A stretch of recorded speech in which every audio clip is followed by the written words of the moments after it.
Lieutenant Colonel Daniel L. Davis, host of Daniel Davis Deep Dive YouTube show. You know, whenever you and I talk, it's about something that has happened and we're kind of dissecting it. This is in live motion.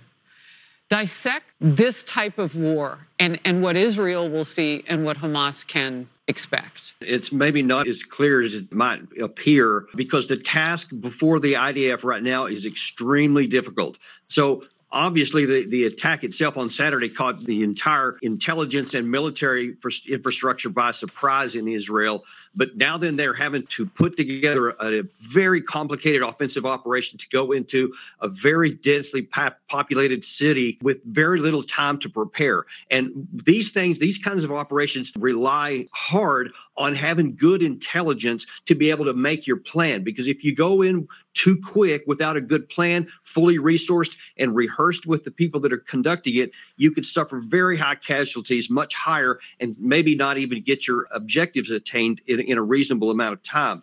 So Israel has a tough balancing act because of all of these horrific stories you're talking about here with allegedly babies being beheaded and just all kinds of other things. There is strong impetus to take action right now. Now, Israel has taken targeted airstrikes going on to try to take out specific leaders, but there is a lot of pressure to move in with the army. They have to have tactical patience and not go until they're absolutely ready so that they don't rush to failure.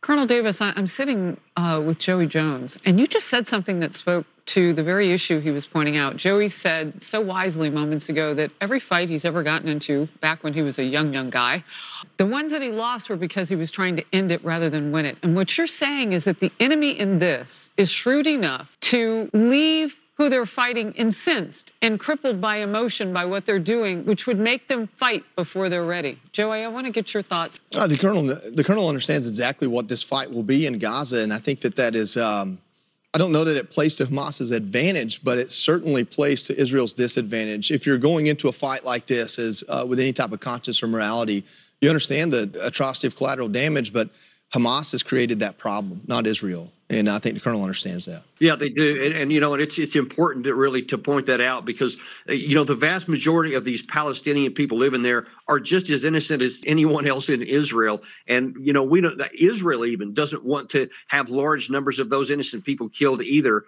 But when the Hamas has, you also got to expect they have, you know, set up booby traps. They have defensive plans set up. They want to occupy some of these areas that will require Israel to attack, that will kill innocent civilians. And it's just going to be a horrific thing because nobody wants to see innocents killed on any side. But Hamas obviously desires this because they have made these atrocities, especially going after all of those civilians at the concert.